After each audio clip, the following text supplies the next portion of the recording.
hadis ini merupakan dalil yang kuat yang menjelaskan bahwa kepala cukup diusap sebagiannya saja, tidak dipersyaratkan seluruh kepala kudu diusap.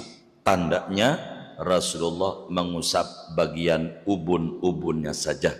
Kemudian kedua, bila kita di kepala kita ada surban atau ada pici, ada kopiah, maka sunnat supaya menyempurnakan, maka habis ngusap ubun-ubun itu atau bagian kepala itu, usap juga picinya dengan air itu agar supaya sempurna, dan itu ganjaran besar. Sehingga ngusap surban yang ada di pala atau ngusap kopiah yang ada di pala hukumnya sunat sebagai penyempurna daripada mengusap kepala. Halaman 11 nomor 46. Bismillahirrahmanirrahim. Alhamdulillahi rabbil alamin, wassalatu wassalamu ala sayyidil awwalin wal akhirin, Sayyidina wa maulana Muhammadin wa ala alihi wa sahbihi ajma'in. Qala al-imamul muallif rahimahullahu ta'ala, wa anil Mughirah bin Syu'bah radhiyallahu anhu anna an-nabiyya sallallahu alaihi wasallam tawadda'a famasaha binasiyatihi wa 'alal 'amamati wal khufaini. Akhrajahu Muslim.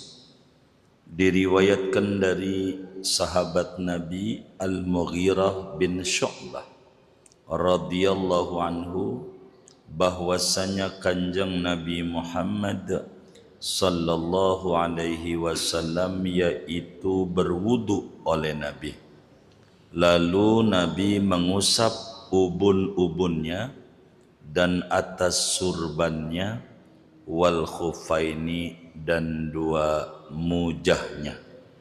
Akhrajahu Muslim. Hadis riwayat Imam Muslim. Sadaqa Rasulullah sallallahu alaihi wasallam. Segini kita bedah. Saudara sekalian yang mulia, kajian kita masih berbicara tentang toharah dalam paparan hadis berbicara wudu. Hadisnya dari sahabat Nabi namanya Mughirah bin Syu'bah. Kita maklumi bersama bahwa 124.000 orang, salah satunya namanya Mughirah bin Syu'bah. Beliau ini lahir di Taif. Taif itu dataran tinggi Arab Saudi. Syekh Nawawi Al-Bantani dalam tafsir Munirnya menjelaskan kenapa disebut Taif. Taif itu artinya bumi yang tawaf. Jadi saat Nabi Ibrahim berdoa di depan Ka'bah dengan doa di antaranya warzuq ahlahu bisamarati,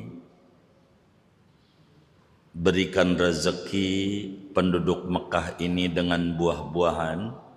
Allah utus malaikat Jibril alaihi salam untuk ngambil tanah dari Syam, dari Palestina.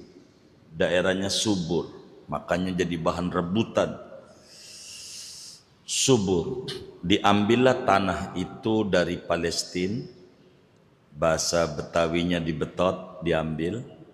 Lalu tanah itu disuruh oleh Allah kepada Jibril untuk dibawa tawaf ke Baitullah. Tanah itu diputerin di Ka'bah sampailah 7 kali putaran. Sesudah kemudian diputar di Ka'bah, lalu Allah suruh malaikat Jibril buang di situ. Maka tanah itu dibuanglah di daerah yang sekarang namanya Taif, satu provinsi di Arab Saudi. Daerahnya subur, dingin. Kalau kita Cianjur adem, tumbuh-tumbuhan apa aja tumbuh di Taif karena memang buminya Tawaf. Disebutlah Taif, kurang lebih 100 km dari Mekah. Disebut Qurul Muluk, kampungnya raja-raja, tempat ngademnya orang-orang Arab. Begitu, adem karena daerahnya. Nah, ini sahabat Nabi Mughirah ini lahir di Taif. Beliau ini diplomat yang namanya Mughirah bin Syu'bah, keliling kemana-mana termasuk nyampe juga ke Mesir, ke Iskandaria, bertemu dengan para uskup-uskup Yahudi, sampai pada akhirnya ketika terdengar Islam yang dibawa Nabi Yuna Muhammad sallallahu alaihi wasallam pada tahun ke-5 Hijriah, maka Mughirah bin Syu'bah radhiyallahu anhu masuk Islam, menyatakan keislamannya di tahun ke-5 Hijriah. Artinya yang mana 5 tahun lagi Nabi meninggal dunia, karena Nabi tinggal di Madinah 10 tahun.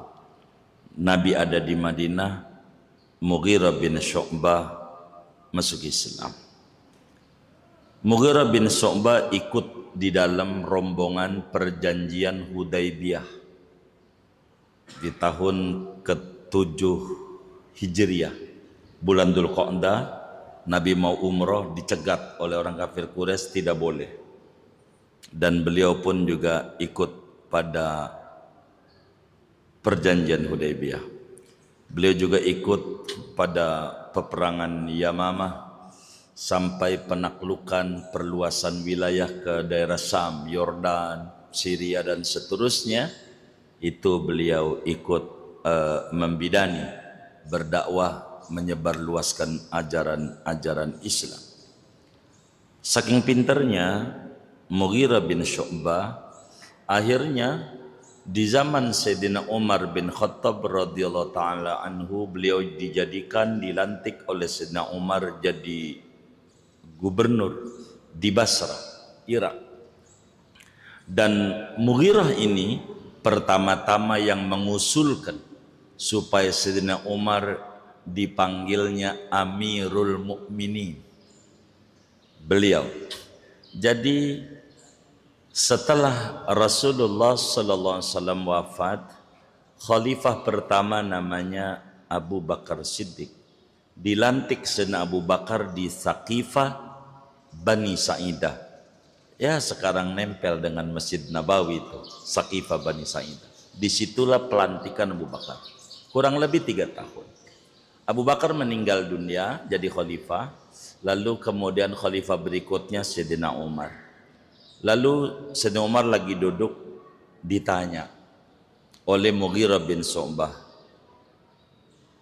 "Kenapa engkau termenung?" Kata Sayyidina Umar, "Saya bingung pergelaran ini, panggilannya. Bila Abu Bakar khalifatu Rasulillah. Khalifah itu maknanya penerus Rasulullah. Lah, saya ini bakal dipanggil apa? Karena panggilannya panjang. Khalifati Rasulillah. Penerusnya dari penerusnya Rasulullah, kan panjang manggilnya." Maka kata Sayyidina Mughirah bin Syu'bah, "Antal Amir." Udah Amir aja, Amir. Panggilannya Amir. Begitu, pemimpin. Kata Sayyidina Umar, "Kulluna Amir." Semua kita juga pemimpin. Enggak. Nahnul mu'minun. Kami ini orang mukmin. Anta Amirul Mukminin. Engkau amirnya orang mukmin. Kata Sayyidina Umar, "Ya, ana Amirul Mukminin." Maka mula-mula yang bergelar Amirul Mukminin Sayyidina Umar bin Khattab atas usulan Sayyidina Syu'bah, Mughirah bin Syu'bah. Lalu di zaman Sayyidina Utsman, Mughirah bin Syu'bah pun masih dijadikan gubernur, tapi dipindah ke Kufah. Kufah itu masih Irak juga sekarang negaranya, wilayahnya. Sampai kemudian pada dinasti Muawiyah beliau terus menjadi gubernur di Kufah sampai Mughirah bin Syu'bah meninggal dunia di tahun 50 Hijriah. Ini sahabat hebat, luar biasa. Namun karena saking kemana-mana, sedikit beliau menyampaikan hadis Nabi kepada umat. Mughirah bin Syu'bah, hadis yang tertera dan tersebar dalam kitab hadis ada 136 hadis yang beliau sampaikan kepada umat. Dari 136 hadis materi kita pertemuan ini. Kata beliau, annan nabiyya sallallahu alaihi wasallam tawaddu'a famasaha binasiyatihi wa 'alal 'amamah wal khuffaini. Kata Sayyidina Mughirah bin Syu'bah berbicara cara wudunya Nabi. Kata beliau, Nabi itu wudu biasa dari tangan, kumur, wajah, tangan kanan, tangan kiri. Nah pas kepala Nabi usap ubun-ubunnya aja. Nabi pakai surban yang diputer itu, surbannya nggak dicopot. Beginilah biar gampang. Begitu. Maka Nabi cuman ngusap ini doang. Habis ngusap ini Nabi ngusap surbannya. Kalau pici putih kayak Guru Abdurrahman nggak apa-apa. Kalau pici hitam kalau kayak ketum kita rusak. Jadi diusap. Habis ini Nabi begini di surbannya, di itu. Jadi bahasa gampang kita kopiahnya pun juga diusap sama Nabi. Termasuk khuf, mujah. Nanti saya terangin khuf. Ini materi hadis. Lalu apa yang kita ambil karena kajian kita ini hukum? Hadisnya hadis hukum, bukan hadis dakwah. Hadis ini saudara yang kita bisa petik satu dari hadis yang kita kaji ini, bahwa dalam wudu tidak mesti seluruh kepala diusap. Sedikit aja udah jadi. Dan ini madhab Syafi'i yang saudara suka kalau wudu. Al-Quran pada surat Al-Ma'idah ayat 6 Allah nyatakan wamsahu biru'usikum, usaplah kepala kalian. Apakah yang dimaksud seluruh kepala kudu diusap, ataukah sebagian daripada kepala juga jadi? Maka Al-Quran itu memberikan penjelasan kepada umat manusia lengkap.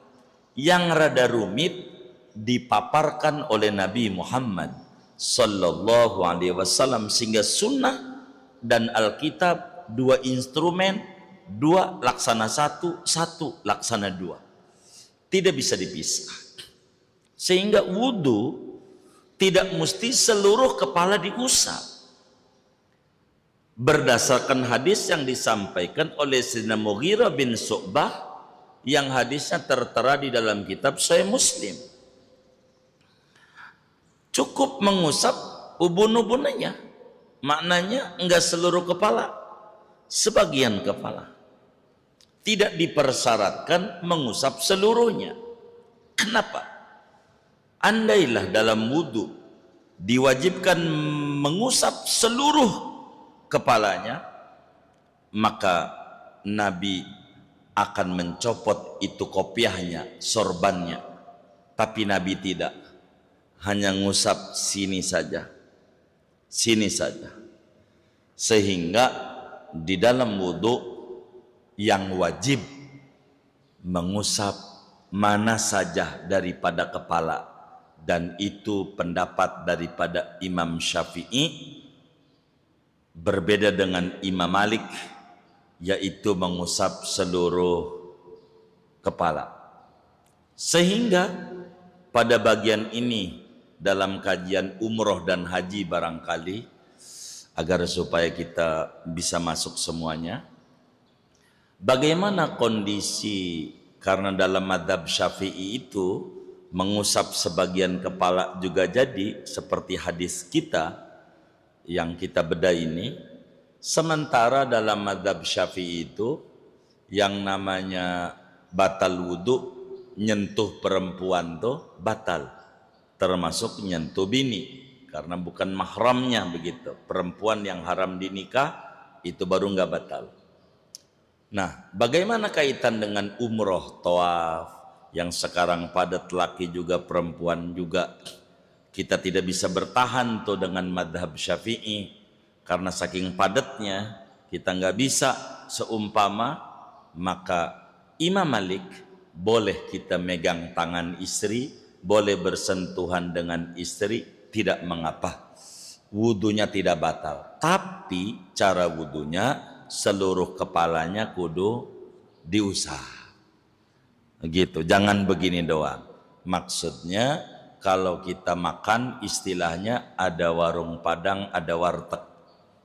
Ini biar mudah saja, warteg itu harganya hemat tapi bumbunya begitu. Warung Padang tuh bumbunya kental, kuat dengan rasa, tapi harga juga ikut kental begitu. Kita nggak boleh makan di warung Padang lalu harganya ngotot warteg, nggak nemu, lain sistem namanya. Maka kalau kita pengen megang istri dalam tawaf di Mekah, kita wudhu harus mengikut madhab Malik, tidak bisa dengan mengikut madhab Syafi'i cara wudhunya. Jadi inilah rahmatan lil alaminnya Islam, semuanya bisa terpakai. Dalam madhab Syafi'i, bukti bahwa mengusap kepala tidak seluruhnya, Sayyidina Mughirah bin Syu'bah ngajarin wudu dan nerangin waktu Nabi wudu, kopiahnya surban Nabi. Surbannya enggak dilepas, cuman ngusap bagian depan kepala, ubun-ubun. Maka kalau mau nerangkan wudu terkait kepala ada 3 pendapat dalam wudu nih. 1, mengusap seluruh kepala, itulah madhab Malik. 2, mengusap ubun-ubun, artinya seperempat kepala, itulah madhab Abu Hanifah, kudu seperempat. Yang namanya ngusap, ente tangan tempelin di pala, maka seperempat kepala lah kena tangan kita, kudu segitu. Kata Imam Syafi'i, maksud ubun-ubun bukan ubun-ubunnya, asal kepala, maka begini juga jadi. Siapa yang wudunya begini-gini nih? Sampean semua? Ah, itu namanya madhab Syafi'i, dalilnya ini. Sebab Nabi wudu tidak seluruh kepala, hanya sunat hukumnya mengusap surban. Sebab Nabi pun surban diusap. Nabi surban diusap. Jadi kalau kita wudu, picinya enggak dicopot, karena tempat wudu kerannya enggak ada tempat naruh pici, tempelin aja pici di sini, enggak dikantongin, lalu kemudian pas pala diusap. Ngikut Nabi, ganjarannya besar. Tapi kalau ngusap pici doang enggak jadi, enggak nyetrum. Kalau pici doang, tapi kudu ngusap ini, gitu. Kalau pici doang enggak jadi. Tapi sunat agar supaya sempurna, bila kemudian pici itu tidak dicopot, maka pici yang di kepala pun juga sunat diusap. Mengusap pici hukumnya sunat saja, yang wajib mengusap juz mana aja daripada kepala atau rambut yang ada pada batas kepala. Begitu. Memakai pici sama aja kita punya wudu ataukah kita tidak punya wudu saat pakai picinya atau surbannya, tidak ngaruh. Pokoknya wudu yang wajib hanya mengusap sebagian dari kepala, artinya sebagian mana aja daripada kepala kita, itu jadi dalam wudu. Sehingga Al-Quran pada surat Al-Ma'idah ayat 6, wamsahu biru'usikum, Imam Syafi'i mengartikannya dengan hadis ini pendukungnya, usaplah bagian manapun daripada kepala kalian, tidak seluruh kepala, berdasarkan hadis yang diriwayatkan oleh Sayyidina Mughirah bin Syu'bah As-Saqafi radhiyallahu ta'ala anhu. Jadi kembali, pertama, hadis ini merupakan dalil yang kuat yang menjelaskan bahwa kepala cukup diusap sebagiannya saja, tidak dipersyaratkan seluruh kepala kudu diusap. Tandanya Rasulullah mengusap bagian ubun-ubunnya saja. Kemudian kedua, bila kita di kepala kita ada surban atau ada pici, ada kopiah, maka sunnat supaya menyempurnakan, maka habis ngusap ubun-ubun itu atau bagian kepala itu, usap juga picinya dengan air itu agar supaya sempurna, dan itu ganjaran besar. Sehingga ngusap surban yang ada di pala atau ngusap kopiah yang ada di pala hukumnya sunat sebagai penyempurna daripada mengusap kepala, penyempurna. Tapi kalau tidak ada kopiah, pala kita sunat seluruhnya diusap. Di dalam mazhab kita Syafi'i, karena khurujan min khilafi man aujabah, karena keluar daripada perselisihan Imam Malik yang mewajibkan di mana seluruh kepala wajib hukumnya diusap. Ini wudu sudut pandang ulama ketika pada ayat yang memiliki pengertian banyak, maka masing-masing punya dalil tersendiri. Kemudian yang ketiga, dari hadis ini kita diambil paham tidak sah kalau sekedar ngusap sorbannya saja, enggak jadi. Artinya ngusap kopiahnya saja enggak jadi, tanpa dibuka. Ibarat perempuan pakai kerudung, kerudungnya enggak dilepas, enggak cukup ngusap kerudungnya aja tanpa mengusap kepala, karena akan keluar daripada wamsahu biru'usikum. Begitu. Jadi kalau ngusap surban saja wuduknya tidak sah, tapi kudu ngusap bagian manapun dari kepala, baru kemudian disertai ngusap surban. Keempat, dari hadis ini diajarkan tentang kaki. Bagaimana kaki ini dalam wudu? Kaki itu dalam wudu bisa dibasuh, dan bila pakai khuf itu kaos kaki dari kulit, jadi kayak sepatu. Di daerah-daerah dingin biasanya pakai kayak begitu, kayak sepatu abri, tapi enggak ada bawahannya kayak bayi. Jadi sehingga ketika sujud lentur dia karena enggak ada tapak yang kerasnya itu. Namanya khuf. Begitu. Namanya khuf. Kemarin saya ke Arab, saya nyari-nyari ini karena khuf yang ada udah rusak di rumah tuh. Saya dulu nyimpen khuf buat ngajar-ngajar ini. Jadi bukan sepatu khuf itu, tapi kayak sepatu, tapi lembek dia. Kalau dikira kaos kaki, dia bukan kaos kaki, wong dari kulit, air nggak nembus. Jadi kalau kita pakai khuf dalam wudu di daerah yang dingin, maka enggak perlu kakinya diusap, tapi cukup dalam wudu ngusap sepatu aja sudah jadi wudunya. Dan sholat pakai itu ke masjidnya, jalan pakai itu dan enggak dicopot-copot itunya tuh, namanya disebut khuf. Orang Jawa menyebutnya mujah. Begitu. Jadi kayak sepatu tapi bukan sepatu, kayak kaos kaki tapi bukan kaos kaki, melebihi mata kaki, namanya khuf. Begitu. Bisa dilihatlah sekarang ada Google gambar khuf, oh kayak begini nih, begitu. Tapi bukan kaos kaki, bukan pula sepatu. Kalau sepatu ada bawahannya yang kerasnya itu, kalau sujud jempol kaki kita nggak bisa dilipat. Kalau itu, kalau ini enggak. Jadi kayak sepatu bayi. Sepatu bayi itu bawahannya enggak ada alasnya, jadi nempel aja. Dan itu diajarkan dalam wudu.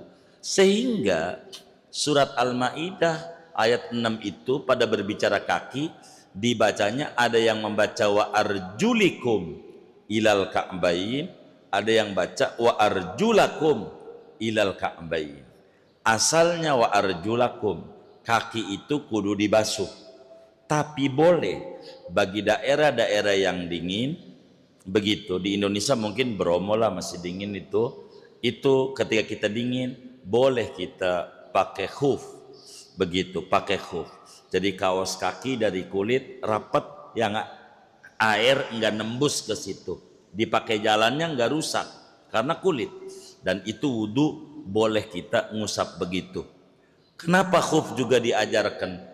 Karena Rasulullah SAW datang ke dunia ini dengan misi rahmatan lil alamin. Ada daerah-daerah yang iklimnya cuma dua, panas dan dingin, begitu iklimnya. Yang kayak begini nih kalau udah dingin nusuk tulang, kena air tuh bisa jadi sakit, bahkan bisa mati, saking dinginnya air itu. Maka Islam itu datang memberi kemudahan bagi daerah yang kayak begitu, pakai khuf. Diatur di dalam hukum Islam bagaimana kalau kita di rumah, batasnya ngusap di khuf ini berapa kali, kalau kita bepergian berapa kali. Biasanya diatur tuh di dalam hukum Islam, kalau bepergian 3 hari, begitu. Kalau di rumahan tidak bepergian sehari semalam. Kita wudu dulu pakai kakinya dibasuh pertama, nanti pakai sepatu, biar kemudian kita biar gampang kentut gitu batal, maka kemudian wudu pas kaki enggak usah diusap kakinya, usap sepatunya aja udah nyetrum, enggak perlu kakinya dibasuh, usap aja khufnya tuh, udah diusap khuf, udah wudunya sah. Itu kaki. Berdasarkan hadis yang disampaikan oleh Sayyidina Mughirah bin Syu'bah, annan nabiyya sallallahu alaihi wasallam tawaddo'a, bahwa Nabi SAW pernah berwudu, famasaha binasiyatihi, lalu dalam wudu itu prakteknya Nabi usap ubun-ubunnya doang, tidak seluruh kepala, wa alal imamati, dan surbannya, wal khufaini, dan mengusap 2 khuf atau mujah. Lanjutannya, wa an Jabir bin Abdullah radhiyallahu anhuma fi sifati hajjin Nabi sallallahu alaihi wasallam qala ibda'u bima bada Allahu bih. Diriwayatkan dari Sayyidina Jabir bin Abdullah radhiyallahu anhuma tentang tata cara hajinya Kanjeng Nabi sallallahu alaihi wasallam. Qala, bersabda Nabi, ibda'u bima bada Allahu bih, mulailah dengan apa yang Allah memulai dengannya. Akhrajahun Nasaiyu, meriwayatkan hadis ini oleh Imam Nasai. Hakadha bilafdil amri, seperti ini redaksinya dengan redaksi perintah. Wa huwa inda Muslim bilafdil khobar, dan hadis ini di sisi riwayat Imam Muslim dengan redaksi berita. Wallahu a'lam bishawab. Artinya begini, lanjutannya, sahabat Nabi ada juga namanya Jabir bin Abdullah Al-Ansari. Jabir ini rumahnya di Syi'ib Bani Haram, dan di rumah Jabirlah salah satunya saudara mukjizat Rasulullah, taksirut ta'amil qalil, memperbanyak makanan dikit. Saya berpesan sama antum semua, kalau antum ziarah ke Madinah, upayakan antum ziarahi namanya Masjid Bani Haram. Namanya Masjid Bani Haram. Itu begitu. Jadi di Madinah itu lebih dari 200 masjidnya Rasulullah. Di Madinah, di luar Nabawi, ada 200-an lebih. Salah satunya Masjid Bani Haram. Artinya Masjid Nabi Muhammad itu tempat sholatnya Nabi Muhammad. Itu rumah Masjid Bani Haram itu aslinya rumahnya Jabir bin Abdullah, aslinya rumah sahabat Jabir ini. Lalu kemudian diabadikan oleh ulama, dijadikan masjid karena itu Nabi pernah sholat di dalam itu. Dan disitulah tuh Nabi makanan dikit jadi banyak. Kalau ente pengen duitnya nggak habis-habis, nggak pernah ngalamin lesu, karena dilihat bukan karena kena tekanan darah rendah, tapi kena tekanan dana rendah. Biasanya kalau kena tekanan dana rendah, lesu, jalan-jalan aja males banget. Nah, biar supaya nggak ngalamin susah, datang ke situ. Kami Tahadus bin Ni'mah dengan teman-teman majelis itu selalu kalau ke Madinah pasti ziarah ke Masjid Bani Haram atau ke rumahnya Sayyidina Jabir bin Abdillah supaya jangan ngalamin susah dalam hidup. Karena barakah banget kalau kita sudah ziarah ke Masjid Bani Haram ini. Karena di situ Nabi ngeluarin duit ora habis-habis. Begitu. Jadi biar ente punya uang tuh jangan sampai habis-habis. Ketika ditanya kerja, "Bang, kerja di mana?" Di kantor. "Gajimu berapa?" "Alhamdulillah 5 koma." Gede dong, bukan tanggal 5 udah koma. Jadi abis itu udah stres saja. Nah, jangan sampai ngalamin kayak begitu. Nah, Jabir bin Abdillah ini banyak hadisnya, ribuan. 1440 hadis beliau sampaikan kepada umat. Beliau bercerita terkait dengan haji dulu nih, haji sebelum ngomongin wudhu. Padahal ngaji kita bab wudhu. Waktu haji, Nabi ditanya, "Ya Rasulullah, ini sa'i, Safa Marwah nih. Mulainya dari mana dulu? Apakah dari Marwah dulu menuju Safa? Apakah dari Safa dulu menuju Marwah?" Ketika Nabi ditanya, Nabi jawab, "Ibda'u bima bada Allahu bih." Ente mulai saja ngikuti Allah sebut mana dulu. Di Al-Qur'annya, "Inna Safa wal Marwata min sya'airillah." Sesungguhnya bukit Safa lalu bukit Marwah. Oh, kalau begitu kata sahabat, mulainya kudu Safa dulu. Ya, begitu dalam bab wudu, karena kajian kita tentang fikih wudu. Hadis ini berbicara tentang tartib dalam wudu. Wudu ini bagaimana? Karena Al-Quran menyebutkan pakai huruf waw. Dalam surat Al-Ma'idah, ini mohon maaf, Allah berfirman, "Ya ayyuhalladzina amanu idza qumtum ila sholati faghsilu wujuhakum wa aydiyakum ilal marafiq wamsahu biru'usikum wa arjulakum ilal ka'bain." Pakai waw, wa. Waw itu artinya dan. Telah pergi ke pasar Zaid dan Umar. Kalau dan berarti bareng. Beda dengan kata lalu atau kemudian. Telah pergi Zaid ke pasar kemudian Umar. Pastikan si Umar itu belakangan, Zaid duluan, karena bahasanya pakai kemudian, bukan dan. Al-Quran menggunakan dalam wudu, basuhlah wajah dan dua tangan dan usap kepala dan kaki. Karena dan ini boleh mana aja. Boleh kaki dulu, boleh pala dulu, boleh tangan dulu, boleh wajah dulu, boleh pala dulu, mana aja. Ini dalam wudu ini bagaimana Nabi? Kata Nabi, "Ibda'u bima bada Allahu bih." Mulailah dalam wudu ngikuti apa yang Allah susun dalam Al-Quran. Wajah dulu, baru kemudian tangan, baru kemudian pala, baru kemudian kaki.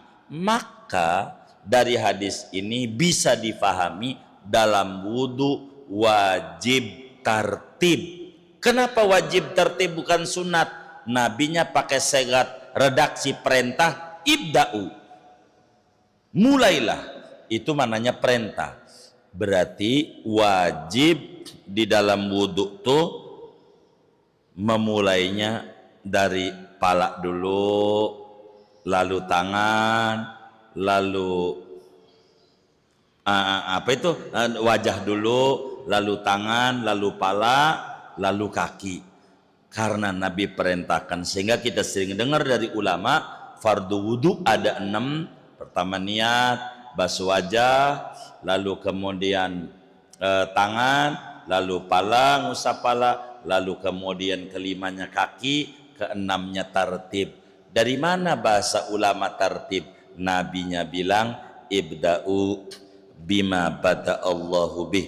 Redaksi hadis dalam sa'i wajib dari Bukit Sofa ditutup nanti dengan Bukit Marwah. Tapi yang dimaksud karena kajian ini tentang bersuci, wajib dalam wudu tartib. Kalau wudu kita nggak tartib, wudu kita nggak sah. Maka wudu kudu berurutan. Dan itu banyak ditulis oleh ulama. Sehingga fardu wudu totalnya ada 6. Niat bareng dengan membasuh wajah. 2. Membasuh wajah. Begitu. Kemudian 3. Membasuh 2 tangan sampai siku. Keempat, mengusap bagian manapun dari pala. Kelima adalah membasuh 2 kaki sampai mata kaki. Keenam, tartib berdasarkan hadis yang kita bedah ini. Kurang lebih demikian. 2 hadis kita bedah. Ada yang ditanya mungkin dari materi ini atau di luarnya. Sebelum doa dipersilakan. Wallahu a'lam.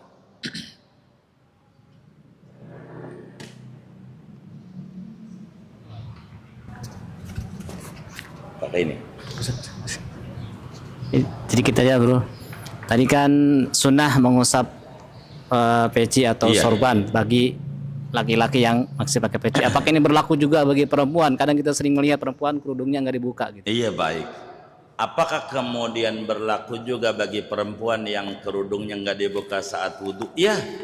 Maka bagi perempuan ketika wudhu si kerudungnya nggak dibuka, disampirin di telinga tuh kerudungnya ketika wudhu. Sunat ketika dia ngusap pala, si kerudungnya ini diusap. Itu ganjarannya lebih besar. Begitu ganjarannya. Dari 77 sunnah wudhu, salah satunya bila dia palanya ada penutupnya, apakah pici atau sorban ataulah kerudung, maka setelah ngusap bagian yang pokok, maka usaplah itu pici atau kopiah. Dan kalau perempuan pakai kerudung, usaplah kerudungnya. Kurang lebih demikian. Wallahu a'lam. Baik.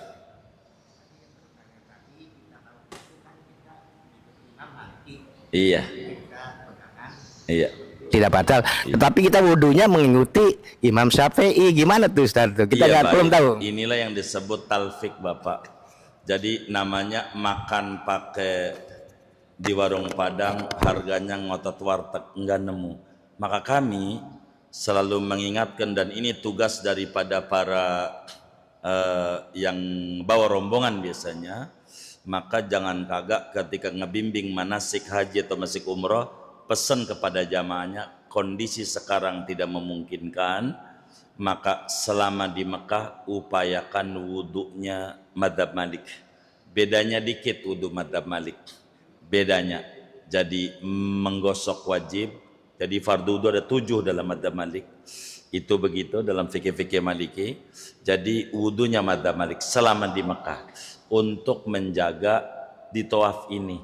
Begitu. Sebetulnya kalaulah orang Syafi'i itu mengerjakan aturan-aturan madzhab Syafi'i secara sempurna, yaitu bila dalam wudhu fardu wudhu 6 dalam madzhab Syafi'i dan sunnah wudhu ada 77 sunnah, bila semuanya dikerjakan, maka ulama madzhab mana aja mengiyakan wudhu kita, asal wudhunya. Jadi kalau kita wudhu madzhab Malik begini, sedikit saya ajarin, dia tangan biasa kan kita cuci begitu tangan. Kalau dia pakai cincin rapat menjadi goyang-goyang, kumur-kumur, hidung biasa tinsak, wajah ini kudu diusap, tangan juga nggak boleh nih di keran begitu aja, tapi kudu digosok. Yang namanya mencuci itu dalam madzhab Malik, mencuci pakaian tuh digini-giniin, itu namanya mencuci. Kalau begini namanya bukan nyuci, nyiram kata Malik. Itu Malik. Jadi sehingga dalam madzhab Malik ininya kudu diusap begitu. Begitu. Termasuk juga palanya kudu semuanya begini, palanya kudu diusap semuanya. Kudu semuanya. Wudunya gini doang kok. Enggak beda. Biasa telinga dan kaki juga sama diusap kakinya. Jangan kakinya begini di atas keran. Kan suka begitu-begitu tuh. Diusap juga kagak. Ini madzhab Malik tidak sah. Jadi kudu diusap begitu. Itu doang kok, bedanya dikit. Dibanding harus kemudian madhab Hambali terlalu keras gitu, dan madhab Abu Hanifah terlalu banyak perbedaannya. Dengan madhab Malik sedikit perbedaannya madhab Syafi'i. Jadi selama di Mekah tuh kalau kita umroh, haji, supaya haji kita mabrur, jangan selagu-lagunya begitu. Umroh kita buang duit banyak, maka kita harus benar-benar ada dasar ilmunya kalau ke Mekah. Sayang kalau nggak ada dasar ilmunya, rugi kita. Kurang lebih demikian. Allah alam.